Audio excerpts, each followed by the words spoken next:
写出了锄禾日当午，汗滴禾下土的李绅，为什么最终成为了祸害百姓的贪官？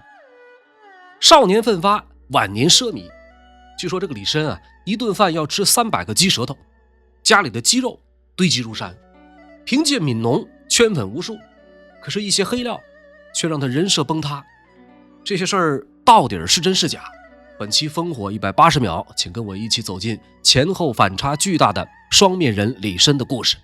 片中内容重点参考官修正史，如果喜欢，欢迎订阅我的频道。李绅字公锤，唐朝的著名诗人大臣，主要的文学作品《悯农二首》，无论是谁知盘中餐，粒粒皆辛苦，还是四海无闲田，农夫犹饿死，悲天悯人，朴实精准，写出了唐代农民的疾苦和辛酸。就这2首诗，说是感动后世1000年也不为过。可是高尚的情操在李绅身居高位以后变得荡然无存。壮年入仕，晚年拜相，这个李绅啊一度做到当朝的宰相，但是官位越大名声越臭，在史书上留下骄奢淫逸、贪酷害民的恶评，甚至被削去一切官职，子孙不得入仕，人设崩塌，反差巨大。究竟是世界变化太快，还是我们看不明白呢？李绅啊，打小经历过民间寒苦，所以才会写出《悯农》这样的经典。在其入仕的早期，同样也曾有过铮铮铁骨的一面。真正导致李绅毁誉参半的，除了他的个人原因，一个很大的因素是政治打压。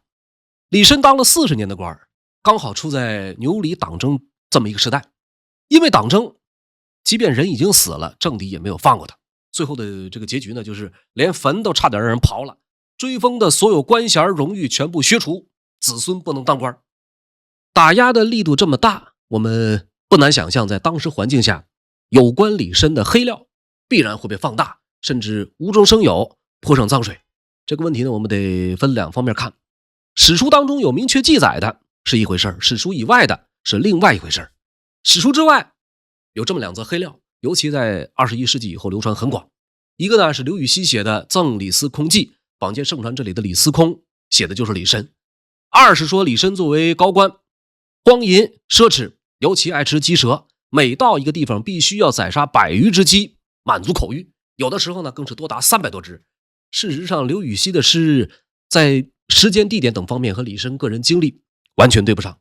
李绅酷爱鸡舌的这个说法出自牛党人物所写的笔记小说，更大程度上是道听途说，以讹传讹，全无史实依据。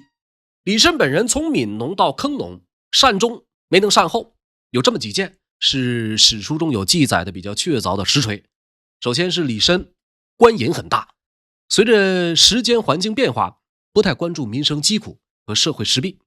在滁州做刺史的时候，当地老虎很多，老百姓们挖坑、射猎等等手段都用上，可是却始终制服不了。李绅来了以后呢，下令撤掉这些设施，并且声称老虎不再吃人。再有就是他后来担任宣武军节度使，赶上大旱，闹起了蝗灾。李绅告诉皇帝说，蝗虫到了他这里变得不吃田苗了，想必是被感化了。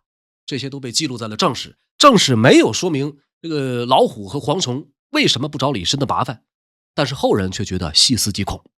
其次，李绅官威很大，年轻的时候曾经寄宿在同族长辈李元将的家里，并且叫人家叔叔。发迹以后可就不是他了，这个李元将来拜访，自降辈分，说我是弟弟侄子，李绅都不满意。最后直到自降为孙子，李绅才微微露出笑容。第3件事是这个人对百姓很是刻薄。在淮南当节度使的时候呢，他曾下令在冬季征收蛤蜊。按照当时当地的习惯，蛤蜊一般是在夏季捕捞，改到冬季捕捞，天寒地冻让人下水，这种暴政连底下的官吏都看不下去。于是呢，有县令上书抨击李绅，说您这也不悯农啊。李绅最后只好作罢。由于酷虐名声在外，导致辖境内很多百姓纷纷外出逃难。下面官员向他汇报，李绅呢却很淡定的说，你见过用手捧麦子吗？那些颗粒饱满的麦子会留下来，而比糠就会随风飘走，以后这种事不用再汇报了。由此可见，这个时候的李绅仍旧很了解农事，但是把人比作比糠，他已经不那么在乎老百姓的死活了。您注意，这种事儿，这种官员在历朝历代屡见不鲜，能说出这种话可是要上史书的。当时一时爽，过个若干年必然饱受诟病，甚至骂声一片。李绅变坏的40年，也是风雨飘摇的中满堂走向腐化，直到彻底堕落致死的缩影。上上下下都是硕鼠，吃的用的玩的都是浸透血泪的民脂民膏。